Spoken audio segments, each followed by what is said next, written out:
In fact madam ಅವ್ರಿಗೆ ನಾನು ಈ ಸರಿ ಹೌದು ಒಂದು ವರ್ಷದಿಂದ ಇರಬೇಕು, ಒಂದು ವರ್ಷನೂ ಆಗಿಲ್ಲ, ಒಂದು 10 ತಿಂಗಳಿಂದ ನಾವಿಬ್ಬರು ನಿಮ್ಮ ಮನೆಗೆ ಬರ್ತೀವಿ ಅಂತ ಹೋಗಿದ್ವಿ. ಅವರು ನಾವು ಹೋಗೋಷ್ಟೊತ್ತಿಗೆ ಎಲ್ಲ ಸಿದ್ಧ ಮಾಡ್ಕೊಂಡಿದ್ರು, ಏನೇನೋ ತಿಂಡಿ ಎಲ್ಲ ತರಿಸಿ ಅವ್ರ ಮನೆಯಲ್ಲಿ ಅವ್ರು ಬೆಳೆದ ರೋಸ್ ಅವರ ಗಾರ್ಡನಿಂದ ತಂದು ಅದನ್ನು ಹಾಲಲ್ಲೆಲ್ಲ ಡೆಕೋರೇಟ್ ಮಾಡಿ, ಆಮೇಲೆ ಅದೇನು ತಿಂಡಿ ಏನೇನೋ ತರಿಸಿದ್ರು. ಆಮೇಲೆ ಮಾತಾಡ್ತಾ ಎಲ್ಲ ಮಾತಾಡಿ ಆದಮೇಲೆ ಹೋಗಿ ಅವರೇ ಕಾಫಿ ಮಾಡಿ ನಮಗೆ ಕೊಟ್ಟು ತಿಂಡಿ ತಿನ್ನಿಸಿ ಎಷ್ಟೋ ಆದ್ಮೇಲೆ ನೀವು ಅವಾಗಲೇ ಪಟ ಮೇಲೆ ಹೋಗಿ ರೋಸ್ ತಂದು ನಮ್ಮನ್ನ ವೆಲ್ಕಮ್ ಮಾಡಿದ್ರು. ನಾವು ಬಾಗಿಲು ತೆಗೆದ ತಕ್ಷಣ ಅಂದರೆ ನೀವು ಈಗಲೂ ಮಾಡ್ತೀರಾ ಗಾರ್ಡನ್ ಅಂದರೆ? ಹೌದಪ್ಪ, ಒಂದು ದಿವಸದ್ದು ನಾನು 2 ಸಾರಿ ಮೇಲೆ ಹೋಗದೆ ಇದ್ದರೆ ತಾಸಿ ಮೇಲೆ ನನಗೆ ಜೀವ ಇರಲ್ರಿ, ಅವು ಮಕ್ಕಳ ಥರ ಅಂತ. ಅವರು ಅಷ್ಟು ಗಿಡಗಳನ್ನ ಮಾಡ್ತಿದ್ರು. ತುಂಬ ವೆರೈಟಿ ರೋಸಸ್ ಇದೆ ನೋಡ್ತೀರಾ ಅಂತ ಅಂದರು. ಮತ್ತೆ ನಾವು ಹತ್ತಿದ್ರೆ ಅವ್ರ ಹತ್ರ ಥರ ನಾವು ಬೇಡ ಅಂತ ನಾವು ಹೇಳಿ, ಅಂದರೆ ಅವ್ರಿಗೆ ಅಷ್ಟು ಜೀವನೋತ್ಸಾಹ ಅವರ ಮನೆ. ಆಮೇಲೆ ಕೆಲವೆಲ್ಲ ಅವ್ರ ಮನೆ ಇದರಲ್ಲಿ ಶೆಲ್ಫಲ್ಲಿ ಎಷ್ಟು ಹಿಂದಿನ ಆರ್ಟಿಸ್ಟಿಕ್ ಪೀಸ್ಗಳೆಲ್ಲ ಇಟ್ಟಿದ್ದಾರೆ ಅವರು. ಇವತ್ತಿಗೂ ಅದೆಲ್ಲ ನಾವು ನೋಡಿದ್ವಿ. ಎಷ್ಟು ಕಲೆಕ್ಷನ್ಸ್ ಇದೆ ನಿಮ್ಮ ಮನೆಯಲ್ಲಿ, ಅಷ್ಟು ಇನ್ನೂ ಅದನ್ನು ಇಟ್ಕೊಂಡಿದ್ದೀರಲ್ಲ ಅಂದರೆ ಹೌದ್ರಿ, ಅವೆಲ್ಲ ನನಗೆ ತುಂಬ ಇಷ್ಟ. ಅಂದರೆ ಅವ್ರಿಗೆ ಒಂದು ಕಲಾತ್ಮಕ ವಸ್ತುಗಳಂದ್ರೂ ಸಿಕ್ಕಾಪಟ್ಟೆ ಇಷ್ಟ ಇತ್ತು. ಅಂದರೆ ಗಿಡಗಳು ಕಂಡು ಕೊನೆಗೆ ನಾವು ಲಾಸ್ಟಲ್ಲಿ ಹೋದಾಗ ನಾವು ದೇವಿಚಂದ್ರ ಮೇಡಮ್ ಹೋದಾಗ ಅವ್ರ ಮಗಳು ಮತ್ತು ಮೊಮ್ಮಗಳು ಕ್ಲೀನಿಂಗ್ ಮಾಡ್ತಿದ್ರು. ನಾವು ಹೋಗ್ಬಿಟ್ವಿ, ನಮ್ಗನ್ನಿಸ್ತು ಅಯ್ಯೋ ಇದು ಸರಿಯಾದ ಸಮಯ ಅಲ್ಲೇನೋ ನಾವು ಹೋಗೋಕ್ಕೆ ಕೇಳದೆ ಬಂದ್ಬಿಟ್ಟಿದ್ವಿ ಅಂತ. ಆದರೂ ಒಂದು ಸಣ್ಣ ಬೇಸರ ಮಾಡ್ಕೊಂಡಿಲ್ಲ ಗೊತ್ತಾ. ಅವರು ಮಲಗಿದ್ರು, ಅಷ್ಟೇ ಉತ್ಸಾಹದ ನಗುವಿನಿಂದ ನಮ್ಮನ್ನ ಕರೆದಾಗ ಬಂದು ನಮ್ಮನ್ನ ಮಾತಾಡಿಸಿದ್ರು. ಅಂದರೆ 86 ವರ್ಷದಲ್ಲಿ ಅವ್ರು ಅಷ್ಟೊತ್ತಿಗೆ ತುಂಬ ಮೈ ಹುಷಾರು ತಪ್ಪಿದ್ರು ಅಲ್ವ, ಮಲಗಿದ್ರು, ಹಾಸಿಗೆ ಮೇಲೆ ಮಲಗಿದ್ರು. ಆದರೂ ನಮ್ಮನ್ನ ಗೇಟ್ವರೆಗೂ ಬಂದು ನಾವು ಅಂದ್ವಿ ಬೇಡ ಬೇಡ ಬಾಗಿಲು ಬರೋದು ಬೇಡ ನೀವಿರಿ ಅಂತ. ಆದರೂ ಅವ್ರು ಬಂದು ನಮ್ಮನ್ನು ಕಳಿಸ್ಕೊಟ್ರು. ಅಂದರೆ ಅವರ ನಮಗೆ ಹಳೆಯದವ್ರಂತ ಹಳೆ 250 ಜನರಿಗೆ ಬರೆದ ಪುಸ್ತಕವನ್ನು ನಮಗೂ ಕೊಟ್ಟಿದ್ದಾರೆ. ಅದನ್ನು ನಾನು ಇಲ್ಲಿ ತಿರುವಾಗ್ತಾ ಇದ್ದೆ ಯಾರ್ಯಾರ ಬಗ್ಗೆ. ಅಂದರೆ ಅದಕ್ಕೆ ನಾವು ಹೇಳಿದ್ವಿ, ಎಷ್ಟು ಕೆಲಸ ಮಾಡೋಕ್ಕೆ ನಿಮ್ಗೆ ಎಷ್ಟು ಸಮಯ ತಗೊಳ್ತು ಅಂದರೆ, ಸಾಹಿತ್ಯ ಪರಿಷತ್ತನ್ನು ಬೆಳಿಗ್ಗೆ ಹೋಗಿ ಕೂತ್ಕೊಂಡು ಸಂಜೆವರೆಗೂ ಅವ್ರು ನೋಟ್ಸ್ ಮಾಡ್ಕೊಂಡು ಬರ್ತಿದ್ದೆ. ಒಂದು 6-7 ವರ್ಷಕ್ಕೆ ನಾನು ಕೆಲಸ ಮಾಡ್ತಿದ್ದೆ. ಅದಕ್ಕಾಗಿ ಯಾವುದೇ ಅನುದಾನ ಇಲ್ಲ, ತಮ್ಮದೇ ವೈಯಕ್ತಿಕ ಇದರಿಂದ ಆಸೆ ಇಲ್ಲ. ಅವರು ಹೋಗಿ ಕೂತು ಅದನ್ನು ಕೆಲಸ ಮಾಡಿ ಅದನ್ನು ಪ್ರಕಟಿಸಿದ್ದಾರೆ. ಅಂದರೆ ಆ ಮುತುವರ್ಜಿಗೆ ನಮ್ಮ ಈ ತಲೆಮಾರವರು ಅವ್ರಿಗಿಗೂ ಅದೊಂದು ಆಸಕ್ತಿ ಮತ್ತು ಮುತುವರ್ಜಿ ಇದೆ. ಅದು ನಾವು ಸ್ವಲ್ಪ ಬಿಟ್ಟಿದ್ದೀವಿ, ನಮ್ಮ ಯಂಗ್ಸ್ಟರ್ಸ್ ಸ್ವಲ್ಪ ಬಿಟ್ಟಿದ್ದಾರೆ. ಆದರೆ ಅದೊಂದು ಒಳ್ಳೆಯದು ಅಂತ ನಾನು ಅಂದ್ಕೊಂಡಿದ್ದೀನಿ.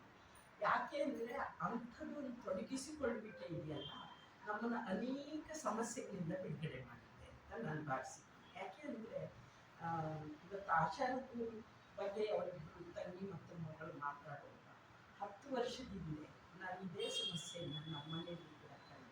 ನಾನು ಹೋಗಿದ್ದೆ, ನನ್ನ ಮೈದೂರಿನ ಹೆಂಡತಿ ವೀಣಾ ಅಂತ. ನಾವೆಲ್ಲ ಚಳುವಳಿಗಳಲ್ಲಿ ಸಮನಾಗಿ ಭಾಗವಹಿಸ್ತಿದ್ದರು. ನಾನು ಅಂತರ್ಜಾತಿ ಗೃಹ ಆದರೆ ಅವಳು ಇನ್ನೊಂದಿಗೆ ಮ್ಯಾರೇಜ್ ನಮ್ಮ ಮನೆಗೆ ಮಾಡ್ಕೊಂಡು. ಆದರೆ ಅವಳು ಕೂಡ ಡಿಪ್ರೆಷನಲ್ಲಿ ಆತ್ಮಹತ್ಯೆ ಮಾಡಿಕೊಂಡು ಏನಾಗ್ತದೆ.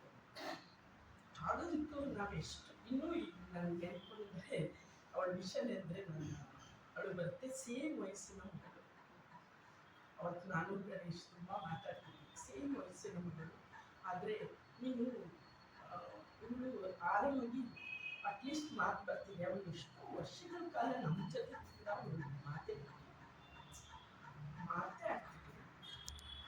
ನಾವು ಎಷ್ಟು ಅವ್ರ ತಾಯಿ ಬಗ್ಗೆ ಇಷ್ಟ ಮಾತಾಡಿದ್ರೆ ಈಗಲೂ ಮಾತಾಡೋದು, ಒಂದೇ ಒಂದು ಪದ ಮಾತಾಡೋದು.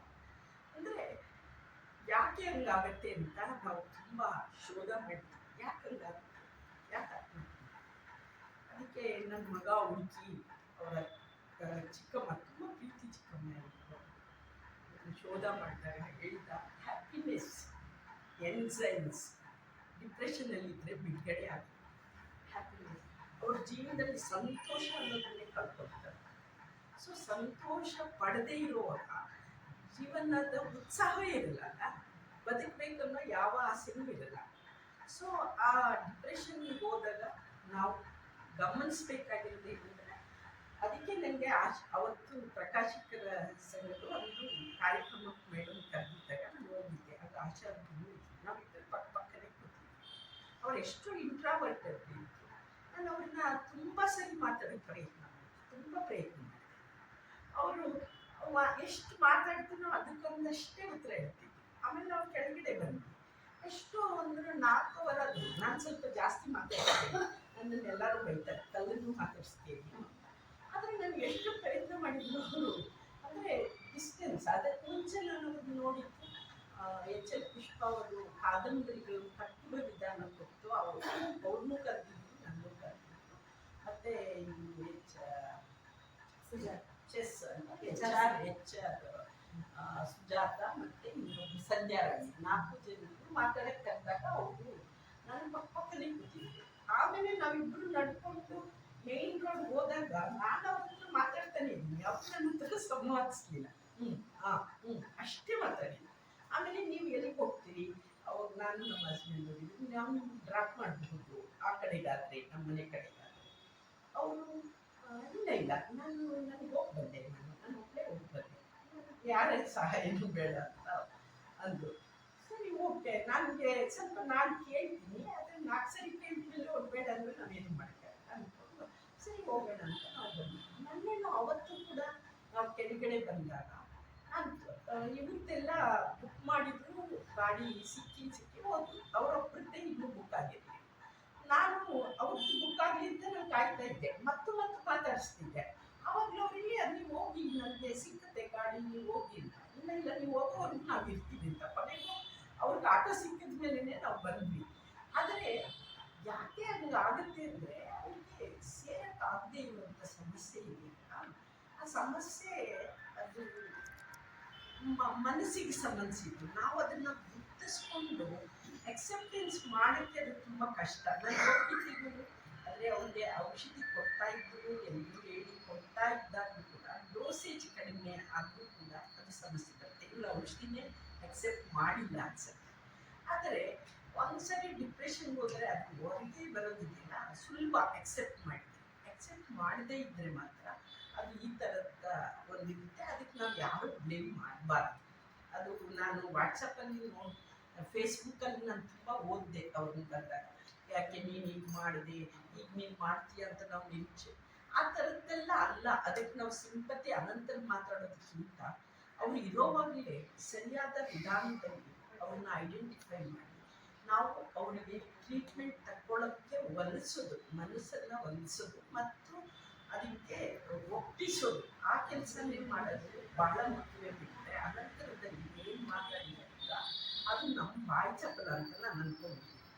ಯಾಕೆಂದರೆ ನಮ್ಮ ಹೋಗಿದ್ದ ವಿಷಯದಲ್ಲೂ ನಾವು ಹಂಗೆ ಆಗಿದ್ದು. ಅವ್ರು ಡಿಪ್ರೆಷನ್ಗೆ ಹೋಗಿದ್ದಾರೆ ಅಂತ ನಮ್ಗೆ ಅರ್ಥವೇ ಆಗಲಿಲ್ಲ. ಅರ್ಥ ಆಗದೇ ಇರುವ ಮಕ್ಕಳು, ಅವ್ರ ಮನೇಲಿ ಮಕ್ಕಳಿದ್ದಾರೆ, ಮಗ ಲಾಯರ್ ಇದ್ದಾನೆ, ಮಗಳು ಅಷ್ಟು ದೊಡ್ಡ ಮಕ್ಕಳಿದ್ದಾಳೆ, ಎಲ್ಲ ದೊಡ್ಡವರೇ, ಆದರೂ ತಾಯಿ ಆತ್ಮಹತ್ಯೆ ಮಾಡಿಕೊಳ್ಳುವ ಸ್ಥಿತಿಗೆ ಹೇಗೆ ಹೋದ್ಲು ಅಂತ ಜನ ಅವ್ರಿಗೆ ಹೇಗೆ ನೋಡ್ತಾರೆ ಅಂತ ನನಗೆ ಅವಳ ಮಾಡ್ಕೊಂಡಾಗ ನಾನು ನೋಡಿದ್ದೀನಿ. ಅಂದರೆ ಮಕ್ಕಳನ್ನೂ ಒಂದೊಂದು ಸರಿ ನಾವು ಕೂಗಕ್ಕದಿಂದ ನೋಡುವ ಅಮ್ಮನ ಮೈ ಹುಷಾರಿಲ್ಲ ಗೊತ್ತಾಗಿಲ್ಲ ಅಂತ ಕೇಳುವ, ತಂಗಿ ಗೊತ್ತಾಗ್ತಿಲ್ವಾ, ನಿಮಗೆ ಗೊತ್ತಾಗ. ಅಂದರೆ ಈ ಥರದ ಉದಾಹರಣೆ ಮಾತುಗಳನ್ನು ನಮ್ಮ ಸಮಾಜದಲ್ಲಿ ನಾವು ಮಾತಾಡ್ತಿರ್ತೀವಿ. ಆದರೆ ಅವ್ರು ಹೇಗೆ ಅದನ್ನು ಹೊರಕ್ಕಾಗದೇ ಇರುವ ಸಂಕಟದಲ್ಲಿ ಇರ್ತಾರೆ ಅನ್ನೋದು ಅವರೇ ಬರೀಬೇಕು. ಆ ಬರ್ದಿಲ್ಲ, ಯಾಕೆಂದರೆ ಯಾರಿಗೂ ಅದನ್ನು ಬರೆಯೋಕ್ಕಾಗಿಲ್ಲ. ಒಂದ್ಸರಿ ಬರೆದ್ರೆ ಅದರಿಂದ ಮುಕ್ತರಾಗ್ತಾರೆ, ಆದರೆ ಅವ್ರಿಗೆ ಅರ್ಥ ಆಗಿರಲ್ಲ. ನನ್ನ ಮಗ ಮೆಡಿಕಲ್ ಟರ್ಮ್ಸಲ್ಲಿ ಹೇಳಿದ್ರು, ಅದು ಅವ್ರಿಗೆ ಅರ್ಥವೇ ಆಗಿಲ್ಲ. ಅರ್ಥವಾಗದೇ ಇರೋದನ್ನ ಅವ್ರು ತಾನೇ ಹೇಗೆ ಹೇಳಕ್ಕೆ ಸಾಧ್ಯ? ಅದು ಅವ್ರಿಗೆ ಆಗ್ತಾ ಇದ್ದಾರೆ ಅನ್ನೋದು ಅರ್ಥ ಆಗಲ್ಲ.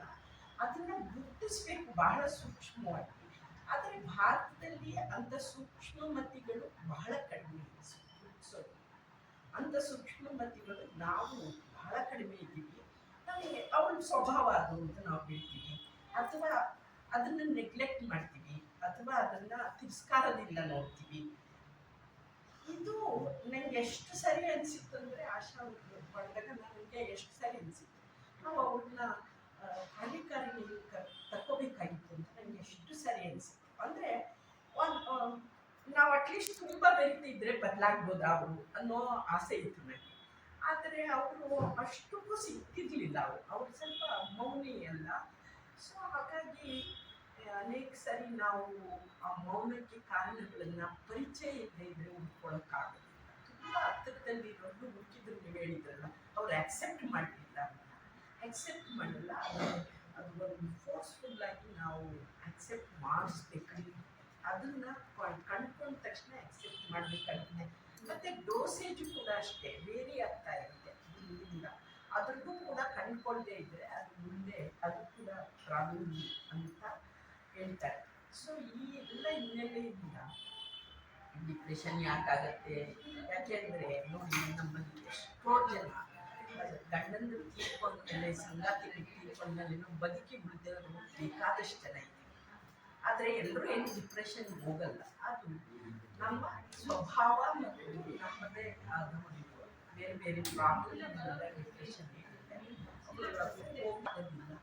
ಪಕ್ಕದಲ್ಲಿರೋರಿಗೆ ಅರ್ಥ ಮಾಡಿಸಿ ಅವ್ರನ್ನ ಮೆಡಿಕೇಷನ್ಗೆ ತೊಡಗಿಸ್ತೇ ಇದ್ದರೆ ಯಾರಿದ್ರೂ ಕೂಡ ಅಂತ ಸ್ಥಿತಿಗೆ ಅವರು ಹೋಗ್ತಾರೆ. ಅದರಿಂದ ನಾವು ಪಶ್ಚಾತ್ತಾಪ ಪಡೋದಕ್ಕಿಂತ ಮುಂದೊಂದು ದಿವಸ ಯಾರಾದರೂ ನಮಗಿಂತವ್ರು ಕಾಣಿಸಿದ್ರೆ ನಾವು ಅವ್ರನ್ನ ರಕ್ಷಿಸ್ಬೋದು ಅನ್ನೋದ್ರ ಬಗ್ಗೆ ಯೋಚಿಸ್ಬೇಕು. ಬಿಟ್ಟರೆ ಅದಕ್ಕೆ ಆ ರಕ್ಷಣೆ ಮಾಡೋದ್ರ ಬಗ್ಗೆ ನಾವು ಹೆಚ್ಚು ಕಾಳಜಿ ವಹಿಸಿದ್ರೆ, ರಕ್ಷಣೆ ಮಾಡಬೇಕಾದ ವ್ಯಕ್ತಿಗಳ ಬಗ್ಗೆ ನಾವು ಅಷ್ಟರ ಮಟ್ಟಿಗೆ ನಾವು ನಮ್ಮ ಕಡೆಯಿಂದ ಈ ಥರದ ಒಂದು ಸಂಘಟನೆಯಿಂದ ನಾವು ತಪ್ಪಿಸ್ಕೊಳ್ಬೋದು ಅನಿಸುತ್ತೆ. ಸೊ ಹೀಗಾಗಿ ಇಬ್ಬರು ಸಾಹಿತ್ಯವನ್ನು ಬಿಟ್ಟೋಗಿದ್ದಾರೆ ನಮ್ಮ ಜೊತೆಗೆ. ತುಂಬ ಜೀವನ ನಡೆಸಿದವರು, ಅರೆ ಜೀವನವನ್ನು ನಡೆಸಿದ ಇಬ್ಬರು ಕೂಡ. ಮತ್ತು ನಮ್ಮ ಹೋರಾಟಗಾರ ಅನಿಲ್ ಸುಬ್ರ ಅವರು ಕೂಡ ನಮ್ಮನ್ನು ಅಲ್ಲಿದ್ದಾರೆ. ಅನೇಕ ಹೋರಾಟಗಳನ್ನು ಹಮ್ಮಿಕೊಂಡು ಬಂದು ಅವರು ಜೀವನ ನಡೆಸಿ ಅವರು ಕೂಡ ನಮ್ಮನ್ನು ಅಲ್ಲಿದ್ದಾರೆ. ರಾಘವತಿಯವರು ಕೂಡ ನಮಗೆ ದೂರದಲ್ಲಿ ಕೂಡ ಅವರು ನನಗೆ ಅಷ್ಟೇನು ಪರಿಚಯ ಇಲ್ಲ, ನಾನು ನೋಡಿದ್ದೀನಿ. ಆದರೆ ನಮ್ಮ ಕಾರ್ಯಕಾರಿಣಿ ಸಮಿತಿಯ ಜ್ಯೋತಿಯವ್ರ ತಂದೆ ಅಂತ ನನಗೆ ಅನಂತ್ ಸುಬ್ರ ಗೊತ್ತಿರಲಿಲ್ಲ. ಆದರೆ ಅವ್ರ ತಂದೆ ಬೇರೆ ಬೇರೆ ಬಿಡಿಯಾಗಿ ಗೊತ್ತಿದ್ರು, ಇವರು ಬಿಡಿ ಬಿಡಿಯಾಗಿ ಗೊತ್ತಿದ್ರು. ಅವರಿಬ್ಬರು ತಂದೆ ಮಕ್ಕಳು ಅನ್ನೋದು ಗೊತ್ತಿರಲಿಲ್ಲ. ಸೊ ಇಂಥ ಅನೇಕ ಇವುಗಳ ಮಧ್ಯೆ ಪೂರ್ಣ ಆಯುಷ್ಯನ್ನ ಪಡೆದ ಕುಲಶೇಖರ್ ನಮ್ಮಲ್ಲಿದ್ದಾರೆ. ಅವ್ರ ಸಾಹಿತ್ಯವನ್ನು ಕೊಟ್ಟಿದ್ದಾರೆ. ಅವರ ಆತ್ಮಕ್ಕೆ ಎಲ್ಲ ರೀತಿಯ ಶಾಂತಿ ಸಿಗಲಿಕ್ಕೆ. ಅದೇ ಥರ ಆಶಾರವರು ಏನೇನು ಅವ್ರು ಬಯಸಿದ್ರು ಮನಸ್ಸಲ್ಲಿ ಅದೆಲ್ಲ ಅವರ ಮಗಳ ರೂಪದಲ್ಲಿ ಈ ಸಮಾಜಕ್ಕೆ ಸಿಗಲಿ ಅಂತ ನಾನು ಅವ್ರ ಮಗಳಲ್ಲಿ ಕೇಳ್ಕೊತೀನಿ. ಇನ್ನು ನಮ್ಮೆಲ್ಲರ ಮಗಳು ಧೈರ್ಯವಾಗಿರೋ ಯಾವಾಗ ಬೇಕಾದ್ರೂ ನಮ್ಮ ಜೊತೆ ಇರ್ಬೋದು, ನಮ್ಮ ಮನೆಗಳಿಗೂ ಬಂದು ಉಳಿಬೋದು ಮಗಳಾಗಿ. ಹಾಗಾಗಿ ನಿಮಗೂ ತುಂಬ ಧೈರ್ಯ, ಒಂದು ನಿಮ್ಮ ತಾಯಿಯ ಕನಸುಗಳನ್ನು ಈಡೇರಿಸುವಂಥ 4 ಜನರ